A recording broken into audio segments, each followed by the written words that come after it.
अस्सलाम वालेकुम स्टूडेंट्स। आज हम मैथमेटिक्स सेकंड ईयर की बुक में से जो यूनिट नंबर 1 है उसकी एक्सरसाइज नंबर 1.3 को समझेंगे। तो मेरा नाम बशीर अहमद मुबशर है, ये मेरा मोबाइल नंबर है।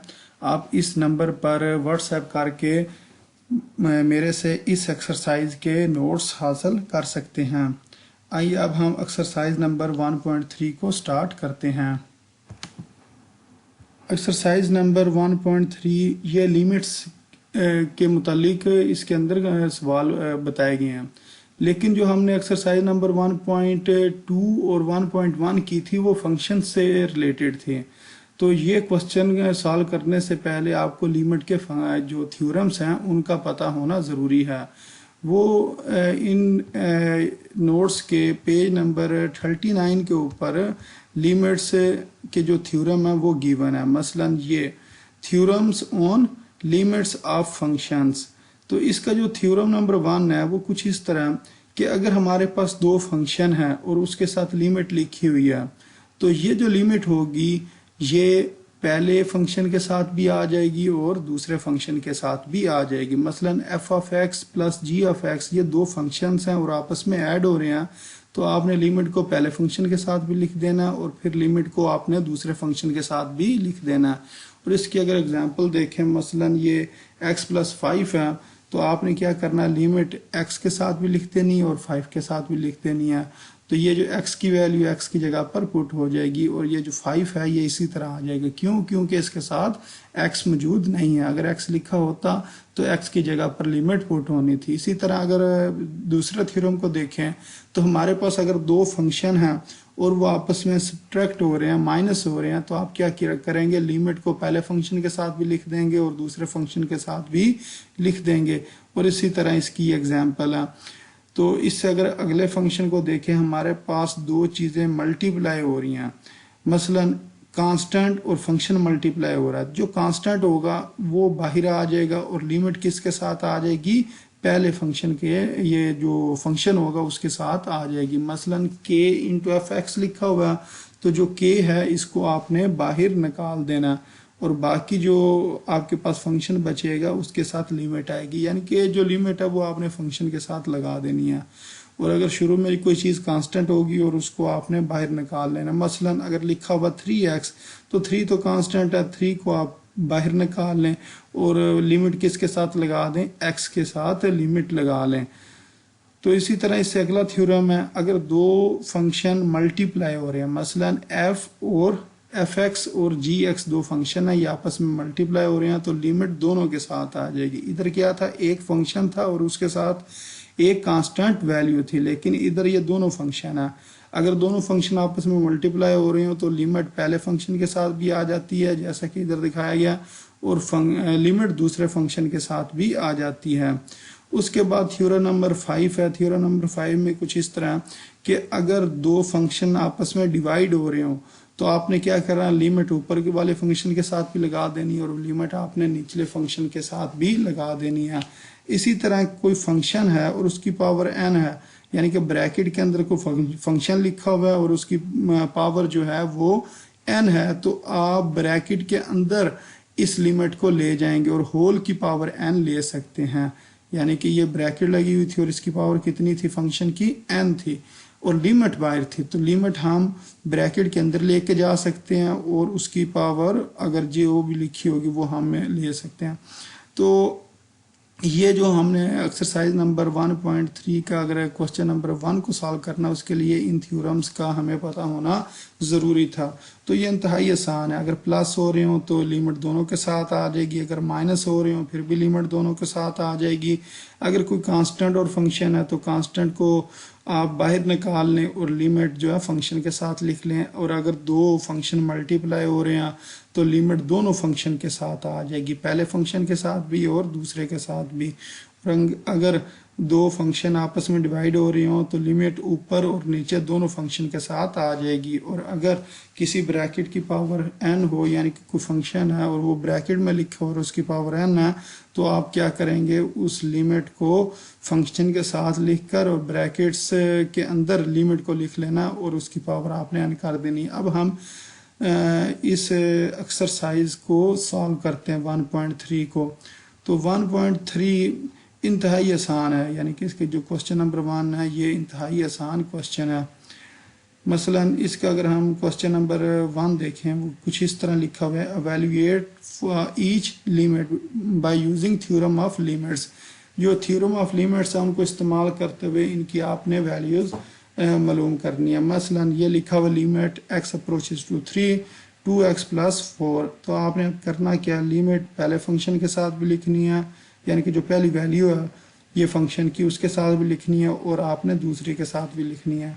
अब इससे आगे क्या होगा, तो जो थ्योरम हमने एक पढ़ा था जिसके अंदर ये था कि अगर कांस्टेंट चीज़ हो तो उसको आपने क्या करना, बाहर निकाल लेना। तो ये कांस्टेंट नंबर को हमने बाहर निकाली और लिमिट किसके साथ लिख ली, x के साथ। और जब ये लिमिट 4 में पुट करेंगे, 4 के साथ x तो मौजूद नहीं है, तो 4 सेम उसी तरह ही आ जाएगा। और ये लिमिट जब x में पुट करेंगे तो यहाँ x की जगह पे क्या आ जाएगा, 3 आ जाएगा। फिर 2 को 3 से मल्टीप्लाई करेंगे 6, और ये 4 साथ वैसे ही आ रहा, तो इसका आंसर कितना आ जाए ना, 10 आ जाना। तो इससे अगर अगला सवाल देखें, इससे अगले सवाल के अंदर भी सेम इसी तरह ही है कि हमारे पास ये 3 वैल्यूज गिवन है क्वेश्चन के अंदर। तो साथ लिमिट कितनी है, x अप्रोचेस टू 1। तो x अप्रोचेस टू 1 को आपने पहले टर्म के साथ भी लिखना है, दूसरी के साथ भी और तीसरी के साथ। फिर आपने क्या करना है, ये जो 3 है ये कांस्टेंट है, इस 3 को बाहर निकालना है, तो लिमिट किसके साथ आ जाएगी, x स्क्वायर के साथ आ जाएगी। और इधर इस 2 को बाहर निकालना है तो लिमिट x के साथ आ जाएगी। और ये 4 के साथ कोई x मौजूद नहीं है, इस वजह से ये इसी तरह 4 आ जाएगा। फिर इस x की जगह पर आपने 1 पुट करना, तो ये x का स्क्वायर है तो 1 का स्क्वायर हो जाएगा, 1 का स्क्वायर 1 नहीं होता है। तो ये फिर आगे मज़ीद इसको आप सॉल्व करेंगे, ये आगे सिंपल ही है, तो इसका आंसर 5 आ जाएगा। तो अब अगर कोई स्क्वायर रूट से बाहर लिखा हो लिमिट, तो आप उस लिमिट को स्क्वायर रूट के अंदर भी लिख सकते हैं। मसलन ये वो जिस तरह वो पावर वाला सवाल था ना जिसकी पावर n थी, तो स्क्वायर रूट की पावर कितनी होती है, यानी स्क्वायर रूट को हम लिखते हैं 1/2, तो इसकी पावर होती है 1/2, यानी कि ये सारी टर्म की पावर 1/2। तो इसका मतलब उसके अंदर हम लिमिट अंदर लेके जा सकते थे, तो इस स्क्वायर रूट के अंदर भी हम लिमिट लेके आ सकते हैं। आगे दोबारा वो पहला थ्योरम जिस तरह ये है कि तमाम लिमिट जो है ना वो तमाम टर्म्स के साथ आ जाएगी। तो बाद में लिमिट पुट कर देंगे, x को 3 पुट करना है, जिस जिस जगह पर x लिखा हुआ वहाँ 3 पुट कर दें तो आंसर आ जाएगा। तो अब ये दो एक किस्म के फंक्शन है जो मल्टीप्लाई हो रहे हैं, एक x है और एक के रूट x स्क्वायर -4 है। तो आप लिमिट दोनों फंक्शन के साथ लिखेंगे और बाद में ये जो लिमिट होगी ये स्क्वायर रूट के अंदर आ जाएगी। जब स्क्वायर रूट के अंदर आएगी उसके अंदर मजीद 2 टर्म्स है, तो ये मजीद 2 टर्म्स को साथ लिमिट को लिख देंगे और बाद में x की जो वैल्यू है 2 वो पुट कर देंगे। तो एंड के ऊपर इसको जब सॉल्व करेंगे तो हमारे पास आंसर 0 आ जाएगा। इससे अगर अगले सवाल को देखें तो इससे अगले सवाल के अंदर भी सेम 2 टर्म्स हैं जो सब्ट्रैक्ट हो रही है, माइनस हो रही हैं। लिमिट को हम दोनों टर्म्स के साथ लिखेंगे, मसलन ये ब्रैकेट के बाहर लिमिट लिखा हुआ था तो इसको इसके साथ भी लिख लिया और माइनस के बाद अगली टर्म के साथ भी लिख लिया। बाद में लिमिट क्या होगी, स्क्वायर रूट के अंदर आ जाएगी। स्क्वायर रूट के अंदर आने के बाद ये मज़ीद दोनों टर्म्स के साथ लिमिट आ जाएगी और बाद में हम लिमिट पुट कर देंगे। तो इस तरह इसका आंसर पुट करने के बाद 0 आ जाएगा। तो इससे अगले क्वेश्चन के अंदर भी आपने कुछ इसी तरह करना है। अब ये जो दोनों टर्म्स हैं ये आपस में डिवाइड हो रही हैं, तो इसका मतलब ये जो लिमिट है ऊपर वाले के साथ भी आएगी और नीचे वाली टर्म के साथ भी आ जाएगी। साथ ब्रैकेट लगा लें तो ऊपर वाली टर्म और नीचे वाली टर्म दोनों के साथ हमने इस लिमिट को लिखा और साथ ब्रैकेट लगा ली और बाद में इस लिमिट को फर्स्ट टर्म के साथ भी लिख लिया और दूसरी टर्म के साथ भी लिख लिया। अगर ब्रैकेट नहीं लगाएंगे तो फिर ये गलती हो जाएगी कि आप पहली टर्म के साथ तो लिख लेंगे लिमिट लेकिन दूसरी के साथ लिखना भूल जाएंगे। इस वजह पहले ब्रैकेट लगाएं, उसके बाद लिमिट को दोनों टर्म्स के साथ लिखें और बाद में आपने लिमिट पुट कर देनी है। तो इस तरह आपके पास आंसर 13/4 आ जाएगा। ये तो था पहला क्वेश्चन। अब हम आ जाते हैं दूसरे क्वेश्चन की तरफ।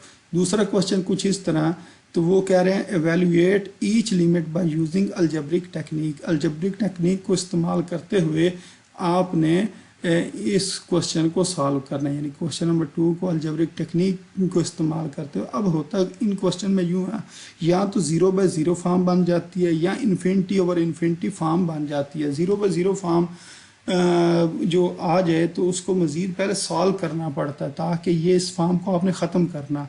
मसलन अब ये जो क्वेश्चन है इसके अंदर लिमिट उन्होंने दी हुई है x अप्रोचेस टू -1। अगर हम इधर नीचे -1 पुट कर दें नीचे 0 बन जाएगा, ऊपर -1 पुट करें -1 का क्यूब -1 नहीं होता, और इस जगह पर ये माइनस है, और इस x की जगह पर भी जब हमने -1 पुट करना तो ये +1 हो जाएगा, यानी कि 1 ये -1 +1 ऊपर भी 0 हो जाएगा और नीचे भी 0 बन जाएगा। अब ये 0/0 फॉर्म है, तो लिमिट पुट करने से अगर 0/0 फॉर्म बन रही हो तो जो आपको गिवन चीज़ होती है उसको पहले मज़ीद सॉल्व करते हैं इस फॉर्म को ख़त्म करने के लिए। मसलन ऊपर से हमने x कॉमन ले लिया, ऊपर बन गया x² -1, तो x² -1 को मज़ीद खोलेंगे तो ये क्या बन जाएगा x -1 x+1 divided by x+1, क्योंकि इसके ऊपर हमने फार्मूला लगाया a² - b² वाला। तो इधर मैंने डायरेक्ट ही लिख दिया, क्योंकि अगर सेकंड ईयर में स्टूडेंट पहुंच जाए तो उसको कम से कम ये फार्मूला आना चाहिए। ये मसलन 8-9 क्लास से ये शुरू हो जाता है कि अगर इस तरह चीज़ लिखी हो x² -1 उसको हम क्या लिखेंगे, तो ये इस जगह पर आ जाएगा x -1 और x+1 ऊपर वाले x+1 से कैंसिल हो जाएगा और पीछे हमारे पास बचेगा x × x -1। अब हम लिमिट पुट कर देंगे, बेशक डायरेक्ट ही इस क्वेश्चन में पुट कर दें, इसके अंदर हमें थ्योरम वाली लिमिट वाले थ्योरम लगाने की ज़रूरत नहीं है, डायरेक्ट भी पुट की जा सकती है। इस x की जगह पर -1 पुट कर दें और इस x की जगह पर -1 पुट कर दें। -1 -2 के बराबर होता है, -2 और -1 आपस में मल्टीप्लाई होंगे तो +2 इसका आंसर आ जाएगा। इससे अगले क्वेश्चन को अगर हम देखें तो इसके अंदर भी अगर हम 0 पुट कर देते हैं, इधर 0 पुट किया ऊपर 0 पुट किया, ये दोनों चीज़ें पुट करने से यानी कि x की जगह 0 पुट करने से ऊपर भी 0 बन जाएगा नीचे भी 0 बन जाएगा। तो ये जो क्वेश्चन नंबर 2 है इसके तमाम सवाल 0/0 फॉर्म के ही हैं। तो इसको आप लिमिट को पुट करके अगर देखेंगे तो ये क्या बन गई 0/0 फॉर्म। अब क्या करेंगे, अलजबरिक जो एक्सप्रेशन है या जो फार्मूले हैं उनको इस्तेमाल करते हुए इन्हें मज़ीद सॉल्व करेंगे। तो ऊपर से भी x कॉमन लिया जा सकता है, निचली टर्म से भी x कॉमन लिया जा सकता है, तो फिर x से कट हो जाएगा। अब जो चीज़ बचेगी उसके अंदर अब हम पुट करके देखेंगे क्या अब दोबारा 0/0 फॉर्म तो नहीं बन रही है। अगर बन रही है तो इसको मज़ीद सिंप्लीफाई करेंगे और अगर नहीं बन रही है तो उसका आंसर निकल आएगा। अब इधर अगर हम x को 0 पुट कर दें इस x की जगह तो हमारे पास ऊपर तो बच जाएगा 4 और नीचे बच जाएगा 1, ये इधर सिंप्लीफाई किया हुआ, तो ये हमारे पास आंसर आ जाएगा इसका 4। इससे अगर अगला क्वेश्चन देखें वो भी 0/0 फॉर्म ही बन रही होगी। तो अब ये जो निचली टर्म है ना x² + x -6 इसके फैक्टर बनाएंगे। तो फैक्टर बनाते वक्त क्या करना होता है, फर्स्ट और लास्ट टर्म को मल्टीप्लाई करेंगे तो -6x आ जाएगा। तो अब हमने क्या बनाना है, ये जो दरमियान में लिखा हुआ है इधर क्या लिखा हुआ है प्लस के साथ अगर कुछ नहीं है तो 1 है। अब ऐसा इसका फैक्टर बनाना है कि प्लस करने से या ऐड करने से हमारे पास +1 आए और मल्टीप्लाई करने से -6 आए। तो इसके ये दो फैक्टर होंगे +3x और -2x। इसको प्लस करेंगे तो +x आएगा और मल्टीप्लाई करेंगे तो -6x आ जाएगा। तो ये सिंपली फैक्टराइजेशन जो 9th क्लास में आपने पढ़ी हुई है, 9th 10th या अगली तमाम क्लासों के अंदर होती हैं।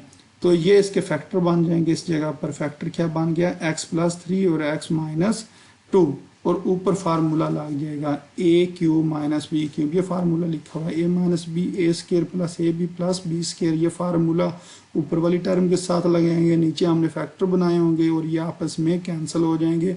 और अब हमारे पास जो चीज़ बचेगी उसके अंदर हमने लिमिट पुट कर देनी और जो हमारे पास आंसर 12/5 आ जाएगा।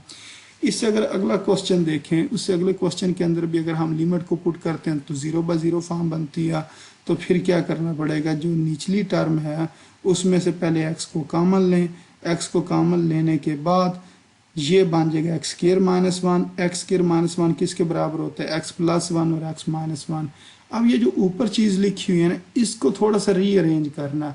वो किस तरह, मसलन ये जो टर्म पहले लिखी इसको मैं लिख सकता हूँ फर्स्ट टर्म का क्यूब, और फिर ये जो -1 है ना इसको मैं ज़रा शुरू में ले आऊँ, तरतीब इसकी सीधी किया। पहले x³ फिर -1 का क्यूब फिर -3x² + 3x, और अब इन दोनों में से मैं कॉमन लूँगा। इन दोनों में से मैं 3x कॉमन लूंगा तो ये फॉर्म बन जाएगी। ये तो सेम उसी तरह की फॉर्म है, a cube minus b cube minus 3ab into a minus b. तो इसका मतलब ये किसका क्यूब बन जाएगा, x माइनस 1 होल का क्यूब बन जाएगा। और जब हम कैंसिल करेंगे x माइनस 1 को ऊपर एक टर्म के साथ माइनस करेंगे तो इधर पावर 3 है तो वो पावर किस में रह जाएगी, 2 में रह जाएगी, यानी कि x माइनस 1 की पावर 2 होल की पावर 2 आ जाएगी।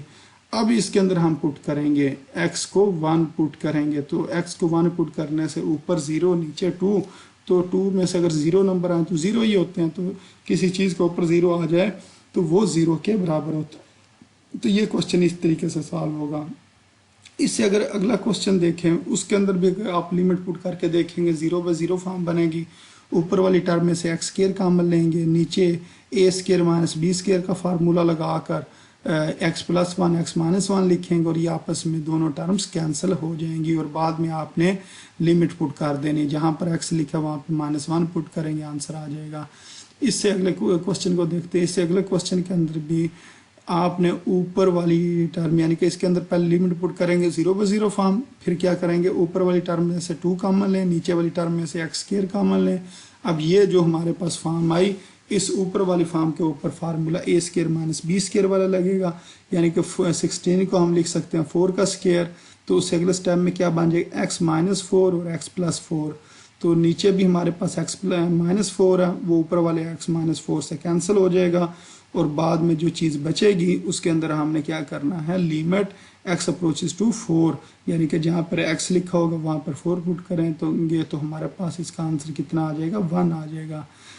उससे अगला सवाल, इससे अगला सवाल ये पेपर में भी कई दफ़ा पूछा गया, तो ये 0 बाय 0 फॉर्म लिमिट पुट करने से बनती है। अब आपने करना कुछ इस तरह, ये जो नीचे लिखा है x माइनस 2, तो x के ऊपर भी स्क्वायर रूट और स्क्वायर लिख दें और 2 के ऊपर भी स्क्वायर रूट और स्क्वायर लिख लें। हमने स्क्वायर रूट और स्क्वायर अपने पास से लिख लिया।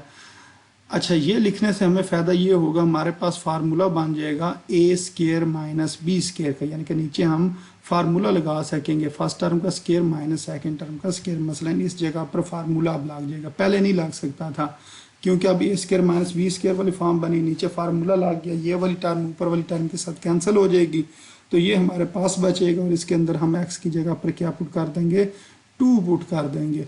तो square root 2 plus square root 2 ये किसके बराबर होता है, 2 टाइम्स स्क्वायर रूट 2 के बराबर होता है। और ऊपर इसी तरह 1 आ जाएगा, 1 divided by 2 into square root 2 इसका आंसर होगा।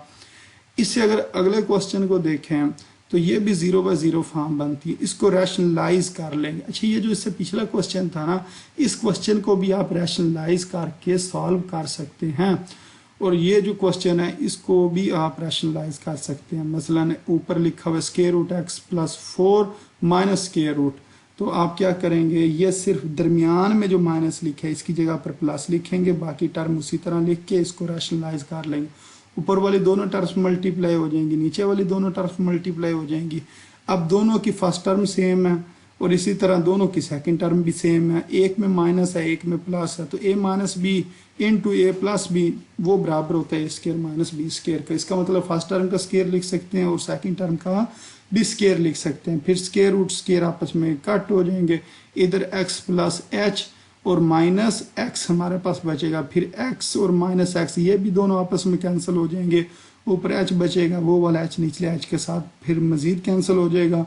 बाद में हमारे पास जो चीज़ बचेगी, जिस जगह पर h होगा वहाँ हमने 0 पुट कर देना। पिछले तमाम सवालों में x की जगह 0 पुट करते थे, लेकिन इस सवाल में h की जगह पर 0 पुट करेंगे। क्यों? क्योंकि क्वेश्चन के अंदर ही यूं ही गिवन है कि h अप्रोचेस टू 0। जब 0 पुट करेंगे ये हमारे पास आ जाएगा square root x plus square root x, तो ये आ गया 2 इंटू स्क्वायर रूट x, यानी कि 2 टाइम्स, तो 1 divided by 2 into square root x।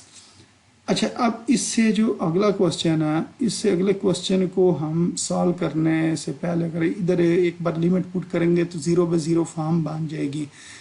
तो अब हमने ऊपर और नीचे x माइनस a से डिवाइड करना, ऊपर वाली टर्म और नीचे वाली टर्म को किससे डिवाइड करना है, x माइनस a से डिवाइड करना है। अब x माइनस a से डिवाइड करने के बाद लिमिट ऊपर वाली टर्म के साथ भी आ जाएगी और लिमिट नीचे वाली टर्म के साथ भी आ जाएगी। अच्छा, अब ये जो सारी चीज़ होती है ना, ये जो लिखी हुई है ये बराबर होती है, जो पावर है पावर उतर के शुरू में आ जाती है इंटू n-1 और नीचे वाली सारी टर्म किसके बराबर होगी, ये जो पावर है इसको उतार के शुरू में लिखेंगे और a की पावर m-1 की। ये एक थ्योरम है, इस थ्योरम का ये आंसर होता है। मसलन ये थ्योरम है और इसका आंसर ये है। इसका प्रूफ भी आगे किसी पेज के ऊपर सॉल्व किया होगा, वो चेक कर लेते हैं वो किस पेज के ऊपर है, तो वो वाला थ्योरम भी आपने कर लेना। मसलन ये वाला थ्योरम ये पेज नंबर 40 के ऊपर है, पेज नंबर 40 के ऊपर ये थ्योरम गिवन है। मसलन ये वाला थ्योरम का इसका प्रूफ मौजूद है कि मसलन अगर लिखा हुआ ना x की पावर n माइनस a की पावर n, इसको हम इस फॉर्म में लिख सकते हैं। इस फॉर्म में किस तरह इसको लिख सकते हैं, मसलन x माइनस a लिखेंगे और उसके बाद ये लिखेंगे। मसलन अगर इस जगह पर लिखा होता है x square minus b a square minus b square, तो क्या लिखते हैं a minus b into a plus b, यानी कि जो बीच में माइनस हो ना ये वाली टर्म सेम इसी तरह लिख देते हैं। बाकी जो टर्म्स होती हैं एक की पावर आपने कम करते जाना है और दूसरे की पावर बढ़ाते जाना है। मसलन x की पावर आपने n-1 एक कम करनी है, फिर n-2, फिर इस जगह पर n-3, ये पावर कम होती जाएगी और दूसरी साइड पे इसके साथ जो a लिखा होगा वो a की पावर बढ़ती जाएगी। इधर a नहीं लिखा हुआ है, क्यों? क्योंकि a की पावर 0 1 होता है, लेकिन इधर हमने a लिख लिया, इधर a स्क्वायर लिख लिया और एंड के ऊपर जिस तरह x की पावर n-1 थी, अब इधर किसकी पावर आ जाएगी, a की पावर n-1 आ जाएगी। अब वो x-1 और निचले x a नीचे वाले x a से आपस में कैंसिल हो जाएंगे। ये हमारे पास जो टर्म बचेगी इसके अंदर हमने क्या करना है, लिमिट पुट कर देनी है। लिमिट पुट करने से a की पावर n-1 इधर क्या हो जाएगा a इंटू a की पावर n-2। तो अब ये दोनों बेस सेम है तो पावरें ऐड हो जाएंगी। इसके ऊपर कुछ ना लिखा हो तो 1 लिखा होता, तो 1 प्लस n-2 वो किसके बराबर होगा, n-1 के। इसी तरह ये आ जाएगा a स्क्वायर और a की पावर n-3, इधर भी पुट करने से a की पावर n-1 आ जाएगा। तो ये कितनी बार लिखें, ये n टाइम्स लिखी हुई है, तो इस वजह से इस जगह पर क्या आ जाएगा, n आ जाएगा। अगर n को हम रिप्लेस कर दें मसलन माइनस m से, तो फिर सेम उसी तरह ये सॉल्व होकर क्या आएगा, उसके शुरू के अंदर माइनस आ जाएगा, यानी कि माइनस m a की पावर माइनस m-1। ये सिंपल है, कोई ऐसा मुश्किल नहीं है, इसको आपने चेक कर लेना। तो अब हम दोबारा उसी क्वेश्चन की तरफ आते हैं जो हम पहले सॉल्व कर रहे थे, जिसके अंदर ये वाला हमने फार्मूला पुट किया था। तो वो क्वेश्चन ये है, मसलन ये वाली सारी चीज़ किसके बराबर होगी, n a की पावर n-1 और नीचे वाली चीज़ किसके बराबर होगी, m a की पावर m-1 के। तो ये n डिवाइडेड बाई m आ गया। अब ये इसके नीचे भी a लिखा हुआ है, इसके नीचे भी a लिखा है, यानी कि दोनों की बेस a है। तो इस a को एक बार लिखेंगे, ये नीचे जो a था इसकी पावर्स ऊपर चली जाएंगी और ऊपर जाके इनके साइन चेंज हो जाएंगे और आपस में ये कैंसिल हो जाएंगी, तो a की पावर n-m बच जाएगा। तो आप इस जगह पर डायरेक्ट ये फार्मूला भी पुट करके इसकी वैल्यू पुट करके आंसर निकाल सकते हैं। तो अब उससे जो अगला क्वेश्चन है, क्वेश्चन नंबर 3, ये भी इंतहाई अहम क्वेश्चन है।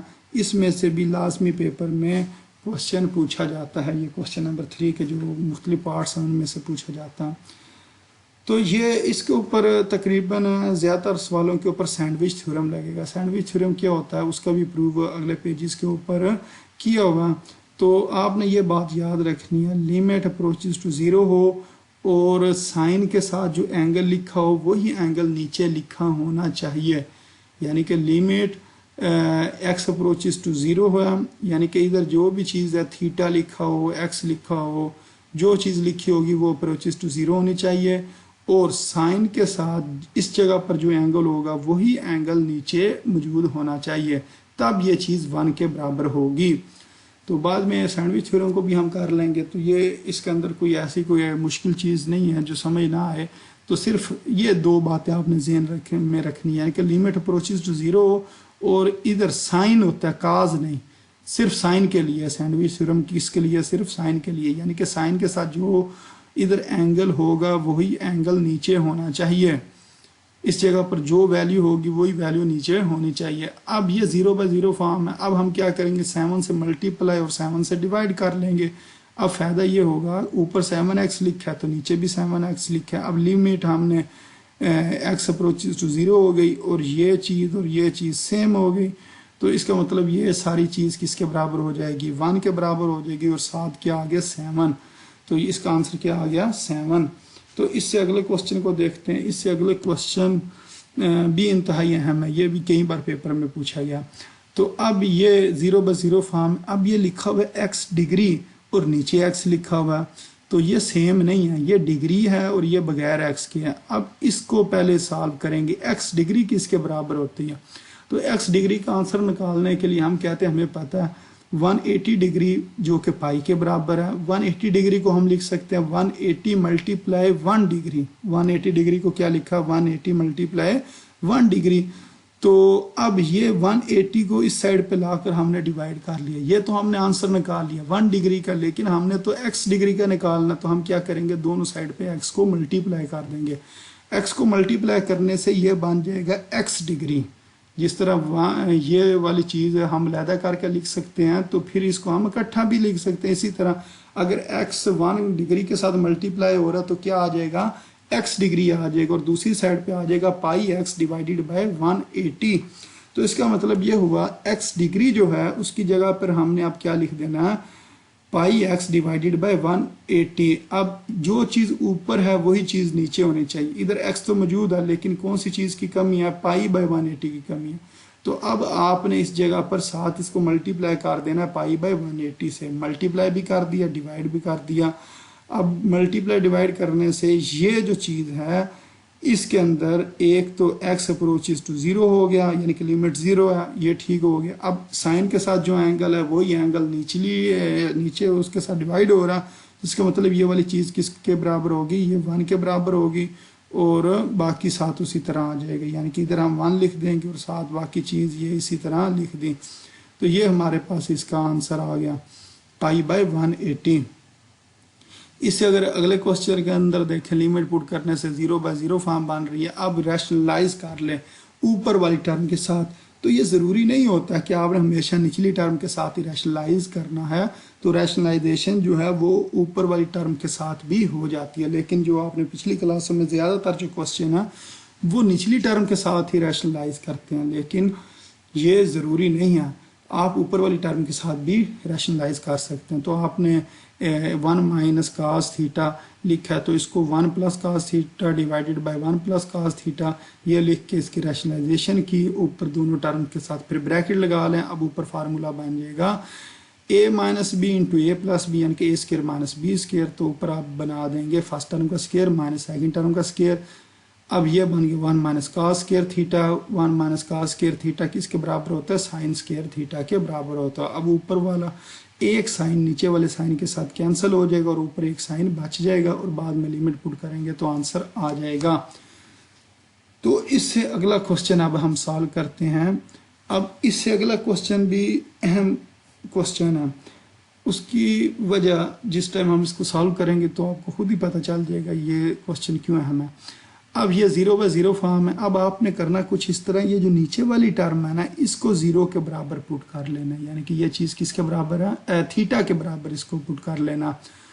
तो ऊपर वाली जो टर्म है वो किसके बराबर आ जाएगी, साइन एक्स के बराबर आ जाएगी। Sine pi minus x is equal to sine x. इस जगह पर फर्स्ट ईयर में आपने पढ़ा होगा कि पाई अगर लिखा हो तो साइन काज में तब्दील नहीं होता है। पाई की वजह से जो अलाइड एंगल होते हैं अगर उसके साथ अगर 2 आ जाए तो, या खाली ये पाई आ जाए या 2 पाई आ जाए, तो साइन में ही रहता है। पाई बाय 2 और 3 पाई बाय 2 के ऊपर ये चेंजिंग आती है। पाई माइनस से मुराद के पाई 180 होता है। पाई 180 में से माइनस करेंगे तो वो दूसरा क्वाड्रेंट बनता है और दूसरे क्वाड्रेंट में वैसे ही साइन पॉजिटिव होता है। तो इसका मतलब साइन पाई माइनस एक्स ये किसके बराबर होता है, साइन एक्स के बराबर होता है। अब ऊपर वाली चीज़ तो बराबर हो जाएगी साइन एक्स के और नीचे वाली चीज़ को हमने क्या कह दिया, थीटा कह दिया। तो मसलन इससे इस जगह पर अगर हम देखें, हम कह रहे हैं थीटा किसके बराबर है, पाई माइनस एक्स के बराबर है। और अगर थीटा जो एक्स है वो पाई को अप्रोच करेगा, अगर थीटा 0 को अप्रोच करे, मसलन अगर इस जगह पर x की जगह पर मैं पाई पुट कर दूं, एक्स की जगह पर पाई पुट कर दूं तो पाई माइनस पाई क्या हो गया, 0 हो गया। तो इसका मतलब ये है कि अगर एक्स पाई को अप्रोच करे, यानी कि ये चीज तो हमने लेट की हुई है, थीटा बराबर है पाई माइनस एक्स के। अब हम कहते हैं इफ, यानी कि अगर एक्स अप्रोच करता है पाई को, यानी कि इस एक्स की जगह पर हम पाई पुट कर देते हैं तो थीटा किसके बराबर हो जाएगा, 0 के बराबर हो जाएगा। तो इसका मतलब थीटा अप्रोच करेगा 0 को। तो अब हम क्या लिखेंगे, हम कहेंगे कि ये जो चीज है ना पाई एक्स अप्रोचेस टू पाई, इसकी जगह पर हमने लिखते हैं ना थीटा अप्रोचेस टू 0, और ऊपर क्या आ जाएगा साइन थीटा, और नीचे आ जाएगा थीटा। ये नीचे वाली चीज को तो हमने लिख लेंगे थीटा, और ऊपर क्या आ जाएगा ये जो साइन थीटा आ जाएगा। और अगर हम इधर देखें तो इधर क्या लिखा हुआ था, पाई माइनस एक्स। तो इस क्वेश्चन के अंदर फिलहाल आपको इधर इसको पाई एक्स के बराबर पुट करने की जरूरत, यानी कि पाई माइनस एक्स को साइन एक्स लिखने की जरूरत नहीं है। वो इससे अगले क्वेश्चन के अंदर, यानी कि इसी क्वेश्चन का जो सेकंड मेथड है उसके अंदर वो हम इसको पुट कर लेंगे। फिलहाल आपने क्या करना है, ये पाई माइनस एक्स की जगह पर, यानी कि ये भी थीटा, ये नीचे वाला भी थीटा हो जाएगा। बल्कि इस जगह पर थोड़ा सा मैं गलती होगी, इस जगह पर दोबारा समझ लें। जहां पर लिखा हुआ ना साइन एक्स की जगह पर हम क्या लिख सकते हैं, साइन पाई माइनस एक्स। यानी कि ये ठीक लिखा हुआ कि जिस जगह पर साइन एक्स लिखा होगा उस जगह पर आपने क्या लिखना है, हमें पता है कि साइन एक्स किसके बराबर होता है, साइन पाई माइनस एक्स के बराबर होता है। तो इस एक्स की जगह पर क्या लिख दिया, साइन पाई माइनस एक्स, और नीचे क्या लिखा हुआ है, पाई माइनस एक्स।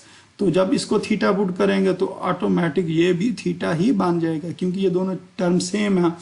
तो पहले आपने साइन एक्स को साइन पाई माइनस एक्स लिख लिया, क्योंकि वी नो डैट, हम जानते हैं वो सेकंड क्वाड्रेंट की वजह से इसको हम इस तरह लिख सकते हैं। तो बाद में अब सवाल पहले एक्स में था, तो एक्स से हम किस में लेके जा रहे हैं, थीटा में। जो लिमिट है वो भी एक्स की बजाय अब थीटा में जाएगी। लिमिट को भी आपने थीटा में लिखना होता है, ये लिमिट के लिए ये काम जरूरी है। तो ये हम लिख देंगे, अगर थीटा इसके बराबर है और पहले एक्स से किसको अप्रोच कर रहा था क्वेश्चन में, अगर देखें पाई को अप्रोच कर रहा था, अब थीटा किसको अप्रोच करेगा, 0 को। वो 0 को क्यों अप्रोच करेगा, क्योंकि एक्स की जगह पर क्या पुट करेंगे, x approaches to pi, x की जगह पर अगर पाई पुट करेंगे तो 0, ये जो थीटा ये 0 को अप्रोच कर जाएगा। तो अब ये चीज क्या बन गई, सेम बन गई। एंगल जो ऊपर है वही एंगल नीचे है, और जो लिमिट है वो अप्रोचेस टू 0 है। तो इसका मतलब क्या होगा, इसका जवाब 1 है। एक तो ये सवाल करने का तरीका था। दूसरा जो इसका मेथड है, तरीका, वो कुछ इस तरह, मसलन नीचे वाली चीज को हमने थीटा के बराबर रख लिया। अब दोनों साइड पे साइन ले लें, दोनों साइड पे साइन लिख लें, तो ये बन जाएगा साइन थीटा, और ये बन जाएगा साइन पाई माइनस एक्स। तो ये हम जानते हैं साइन पाई माइनस एक्स किसके बराबर होता है, साइन एक्स के बराबर होता है। अब लिमिट वो सेम उसी क्वेश्चन की तरह कि लिमिट पाई माइनस एक्स है, अगर एक्स अप्रोचेस टू पाई है तो थीटा अप्रोचेस टू 0 है। तो ऊपर हम साइन एक्स की जगह पर क्या लिख सकते हैं, साइन थीटा लिख सकते हैं, और नीचे थीटा लिख सकते हैं। ये वाला क्वेश्चन उसकी निस्बत थोड़ा सा आसान है। तो आपने करना क्या है, नीचे वाली चीज को थीटा के बराबर लिख लेना, फिर दोनों साइड पे साइन ले लेना, तो फिर इसको आप सॉल्व करेंगे। उस सवाल में इस चीज से साइन एक्स से हमने साइन पाई माइनस एक्स बनाया, इसमें जरा उल्ट हो गया उसकी निस्बत कि साइन पाई माइनस एक्स से हमने साइन एक्स बनाया, और फिर साइन एक्स की जगह पर साइन थीटा पुट कर दिया। तो ये क्वेश्चन ऊपर वाले क्वेश्चन या जो मेथड है उसकी निस्बत थोड़ा सा आसान है। सिर्फ आप पहले उसको थीटा के बराबर रखें, फिर साइन दोनों तरफ ले लें, और फिर इनकी वैल्यूज पुट कर दें। तो जिस तरह आप करना चाहें सवाल आप कर सकते हैं। अब इससे अगले क्वेश्चन को देखते हैं। इसके अंदर लिखा हुआ limit a sine a x divided by sine b x, तो ये भी 0/0 फॉर्म बनेगी। अब इसका एंगल क्या है, ए एक्स, तो इसके नीचे भी ए एक्स होना चाहिए। तो इसको ए एक्स से मल्टीप्लाई और डिवाइड कर लिया, इधर भी ए एक्स से मल्टीप्लाई और डिवाइड कर लिया। फिर जो लिमिट है वो दोनों टर्म्स के साथ आ जाएगी, ऊपर वाली टर्म के साथ भी और नीचे वाली टर्म के साथ भी। और ये जो साइड पे जो चीज़ बच रही थी A x divided by B x, तो इसके अंदर हम एक्स है और ऊपर वाले एक्स को कैंसिल कर देंगे, और हमारे पास इधर बच जाएगा ए डिवाइडेड बाई बी, ये ऊपर भी 0 हो जाएगा और नीचे भी 0 हो जाएगा। उसके बाद इससे अगर अगले क्वेश्चन को देखें तो उसके अंदर लिखा हुआ है x divided bye tan x और x अप्रोचेज टू 0। तो जो tan है ये बराबर होता है साइन ओवर कास के। अब डिवाइडेड बाय के नीचे कोई टर्म हो वो ऊपर आ जाती है, तो इसका मतलब कास थीटा को हम ऊपर लिख लेंगे, तो ये बन जाएगा x इंटू कास थीटा। अब इधर एक और काम करना है, ये जो x है इसको इस साइन के नीचे ले आना।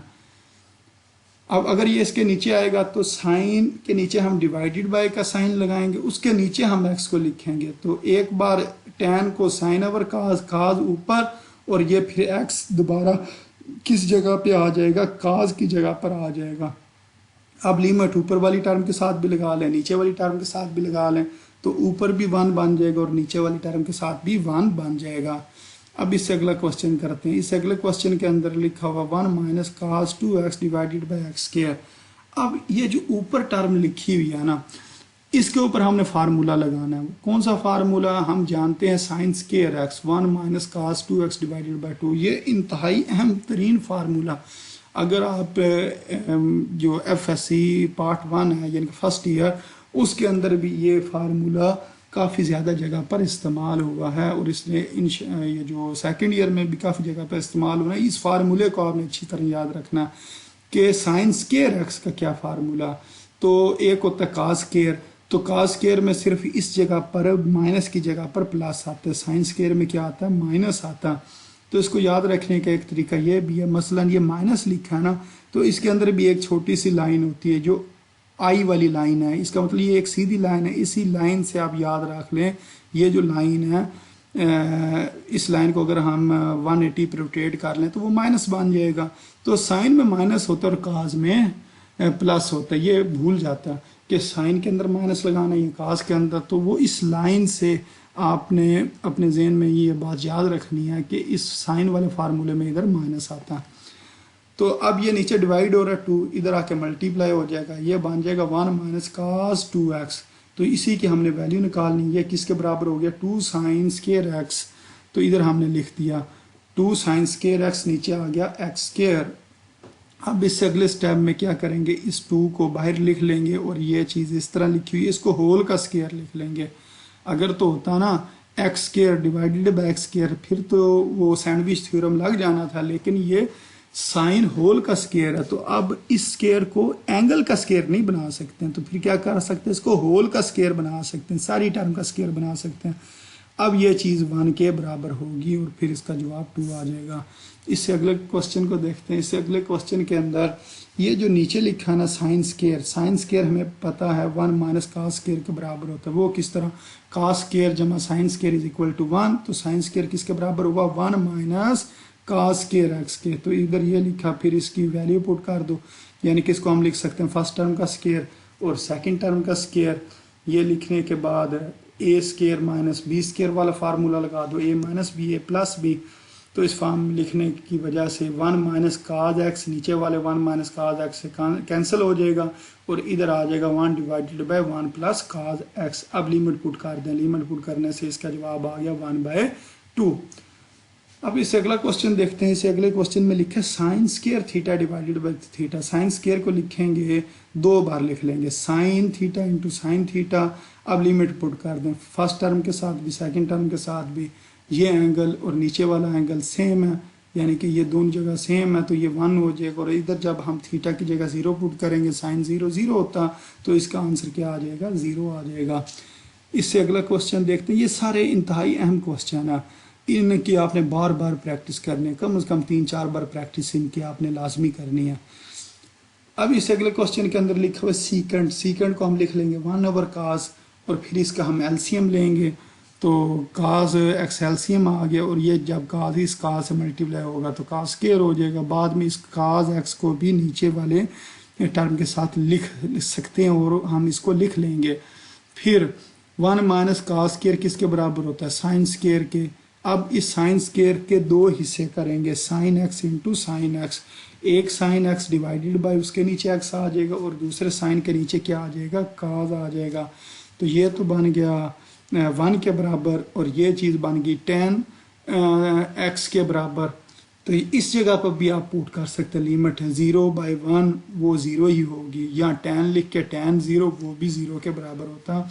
तो बेशक इधर लिमिट पुट कर दें, नहीं तो इसको tan लिख के फिर लिमिट पुट कर दें तो जवाब 0 आएगा। 0 जब 1 से मल्टीप्लाई होगा तो फिर तमाम टर्म 0 हो जाएगी।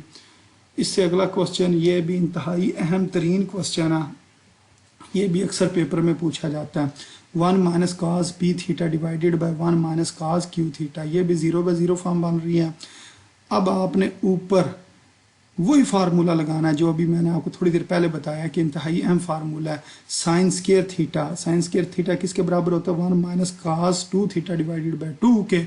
सिर्फ फर्क ये है, उसके अंदर मैंने साइन स्केयर को इधर लिखा था, इसमें मैंने साइन स्केयर को राइट साइड पे लिख लिया। तो ये जो 2 है ये इधर डिवाइड हो रहा है तो इधर आके मल्टीप्लाई हो जाएगा। अब इससे अगले स्टेप में आपने ये करना है, थीटा को θ/2 से रिप्लेस करना है। जिस जगह पर थीटा लिखा है उधर उधर θ/2 लिखें, तो θ/2 से इसको रिप्लेस करेंगे तो ये वाली फॉर्म बन जाएगी। तो हमने कि ये बन के 1 माइनस कास थीटा, लेकिन क्वेश्चन में 1 माइनस कास थीटा नहीं, 1 minus cos p theta 1 minus cos q theta.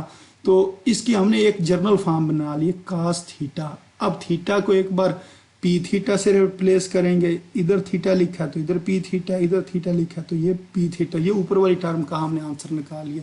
इसी तरह एक बार थीटा को हमने क्यू थीटा से रिप्लेस करना तो ये आ जाएगा। अब इन दोनों की वैल्यूज, ये जो है 1 माइनस ये वाले 1 माइनस कास पी थीटा और 1 माइनस कास क्यू थीटा, इन दोनों की वैल्यूज जब हम वो क्वेश्चन में पुट करेंगे तो कुछ इस तरह फॉर्म बन जाएगी। फिर 2 से कैंसिल हो जाएगा। अब ये देखें, ये इस टर्म का भी स्केयर है, निचले वाली टर्म का भी स्केयर है, तो आपने इसको होल का स्केयर बना लेना, क्योंकि अगर साइन ऊपर वाले साइन के साथ भी स्केयर है, नीचे वाली भी साइन के साथ स्केयर है, ये तो साथ एंगल है ना, एंगल तो वैसे ही रहेगा, ये होल का स्केयर बन जाएगा। लिमिट ऊपर वाली टर्म के साथ भी आ जाएगी और नीचे वाली टर्म के साथ भी आ जाएगी। फिर उसके बाद आपने क्या करना है, जो साइन का एंगल होता है उसी से हमने डिवाइड करना होता है। तो इसका एंगल क्या है? पी θ/2, तो इसका मतलब पी θ/2 से ऊपर भी मल्टीप्लाई करें, नीचे भी मल्टीप्लाई करें, दोनों जगह पर आपने इसको मल्टीप्लाई कर देना। उसके बाद ये जो स्केयर होगा इसके ऊपर भी स्केयर आ जाएगा, इस टर्म के ऊपर भी स्केयर आ जाएगा, इनका भी स्केयर बनेगा, ये बन जाएगा पी स्केयर थीटा स्केयर, और 2 का स्केयर कितना होता है? 4। अब यहाँ ये वाली सारी चीज़ 1, ये वाली सारी चीज़ 1, और थीटा स्केयर डिवाइडेड बाय 4 और ये थीटा स्केयर डिवाइडेड बाय 4 से कैंसिल हो जाएगा, इधर बचेगा पी स्केयर, नीचे बचेगा क्यू स्केयर। तो ये इससे अगले स्टेप में वो 1 होगी, फिर उनका स्केयर लेने से भी वही जवाब, और ये दोनों टर्म आपस में कैंसिल हो जाएंगे और जवाब आ जाएगा P square divided by Q square. और बाज़ औक़ात यही क्वेश्चन लॉन्ग क्वेश्चन में भी पूछा जाता है। और इससे अगला क्वेश्चन भी, ये भी अक्सर पेपर में आया होता है, यानी कि ये इतना अहम क्वेश्चन है, इससे पहले वाला और बाद वाला वो भी पेपर में पूछ लेते हैं। अब इस क्वेश्चन को अगर हम देखें, ये लिखा हुआ tan theta minus sign theta divided by sine cube theta. अब tan को चेंज करेंगे साइन ओवर काज में, फिर इसका एलसीएम लेंगे, एलसीएम लेने के बाद इस काज को भी नीचे ही लिख लेंगे, और ऊपर वाली टर्म से साइन थीटा को कॉमन लेंगे, और फिर ऊपर से साइन थीटा जो है वो नीचे वाले साइन क्यूब में से एक साइन के साथ कटेगा, तो नीचे साइन स्केयर बच जाएगा। अब इस साइन स्केयर को आपने लिखना है 1 माइनस कास स्केयर, वो हमें पता है साइन स्केयर इस चीज़ के बराबर होता है। इसके ऊपर अब आप फार्मूला लगाएं a square minus b square वाला, तो वो बन जाएगा 1 minus cos theta 1 plus cos theta. ये 1 माइनस कास थीटा ऊपर वाले 1 माइनस कास थीटा से कैंसिल हो जाएगा, और उसके बाद ये जो चीज़ बचेगी इसके अंदर आप लिमिट पुट कर दें तो आपके पास इसका आंसर 1/2 आ जाएगा। तो ये भी कोई इतना मुश्किल नहीं है, इसके अंदर 2-3 स्टेप आपने याद रखने हैं। पहले tan थीटा की जगह साइन ओवर कास, फिर एलसीएम लेना, एलसीएम लेने के बाद ये जो ऊपर से साइन को कॉमन लें, नीचे वाले साइन क्यूब में से एक साइन को कैंसिल कर दें, साइन स्केयर आ जाएगा, साइन स्केयर को 1 माइनस कास स्केयर लिखें, 1 माइनस कास स्केयर को वो ए स्केयर माइनस बी स्केयर की फॉर्म में लिख कर ऊपर वाली एक टर्म के साथ कैंसिल कर दें, फिर लिमिट पुट कर दें। अब इससे जो अगले क्वेश्चन हैं, ये भी क्वेश्चन इंतहाई आसान क्वेश्चन है। इन क्वेश्चन को सॉल्व करने से पहले मैं आपको एक चीज़ बताता जाऊँ ताकि इन क्वेश्चन की आपको ज़्यादा अच्छे तरीके से समझ आ जाए। इसके अंदर कुछ करना इस तरह, आप इस चीज़ को, ये पेज नंबर 39 के ऊपर मैंने कुछ पॉइंट लिखे हुए हैं, इनको आपने अच्छी तरह समझना। देखें, अगर आपने लिखना ना 1 प्लस, यानी कि सबसे पहले आप जहन में ये रखें कि हम करना क्या चाह रहे हैं। 1 की जो पावर है ना, वो अगर इन्फिनिटी हो तो वो 1 की पावर इन्फिनिटी वो ई के बराबर होती है। ये इधर लिखा हुआ है, ये मिल नहीं रहा था कि 1 की पावर इन्फिनिटी किसके बराबर होती है, ई के बराबर होती है।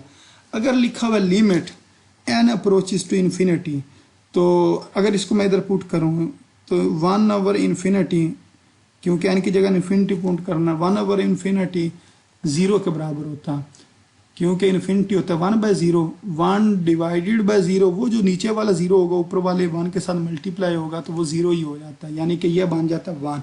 लिमिट को अगर इस जगह पर पुट करें तो ये ब्रैकेट में बन जाएगा 1, और लिमिट को ऊपर पुट कर दें एन की जगह पर तो क्या बन गया, 1 की पावर इन्फिनिटी, तो ये क्या हो गया, ई के बराबर हो गया। इसी तरह इससे अगले क्वेश्चन में देखें, अगर इधर लिखा है ना एन अप्रोचेस टू 0, और फिर इधर 0 पुट करेंगे 1 प्लस एन, यानी कि अगर इधर लिमिट 0 है तो ये फॉर्म इस तरह लिखी होगी 1 प्लस एन, और अगर इन्फिनिटी की फॉर्म में होगा तो यहाँ 1 डिवाइडेड बाई एन आएगा फार्मूले में।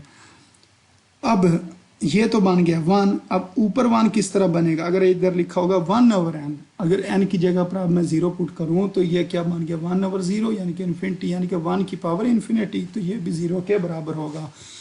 तो इसके अंदर परेशान होने की बिल्कुल ज़रूरत नहीं है, आपने 2-3 चीज़ें चेक करनी है। कहीं ये मैं आपको इस वजह से बता रहा हूँ कि बाद का स्टूडेंट परेशान हो जाते हैं कि कभी लिमिट इन्फिनिटी ले रहे हैं और कभी लिमिट हम 0 ले रहे हैं, तो वो मैंने आपको बात बता दी है।